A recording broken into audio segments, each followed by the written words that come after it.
ડીસાથી રાજપુર થઈ જૂના ડીસા જવાના માર્ગ પર સરયુનગર રોડ નજીક રેલવે સ્ટેશન વિસ્તાર ભોપાનગર વિસ્તારનો ભૂગર્ભ ગટરના ગંદા પાણી રોડ પર રેલાતા સ્થાનિકોમાં ભારે રોષ।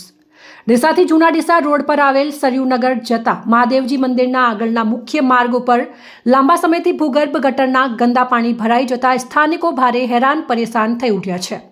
જ્યારે આ વિસ્તાર ઉપર દિવસના 1000ની સંખ્યામાં લોકો અવરજવર કરતા હોય છે ત્યારે લોકોને પાણીમાંથી પ્રસાર થવો કઠિન પડી રહ્યો છે।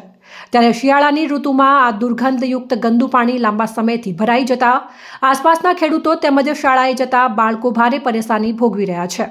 જોકે આ મામલે સ્થાનિકો દ્વારા અવારનવાર પાલિકા લેવલે રજૂઆત કરવા છતાં આજ દિન સુધી આ ગંદા પાણીનો નિકાલ કરવામાં આવ્યો નથી। આ મામલે સ્થાનિક ખેડૂત રમેશભાઈ માળીએ જણાવ્યું હતું કે આ ભૂગર્ભ ગટર ઉભરાય છે અને ભરાઈ જાય છે અને પાણીના કારણે રોગચાળો ફેલાઈ જાય તેવી શક્યતા છે।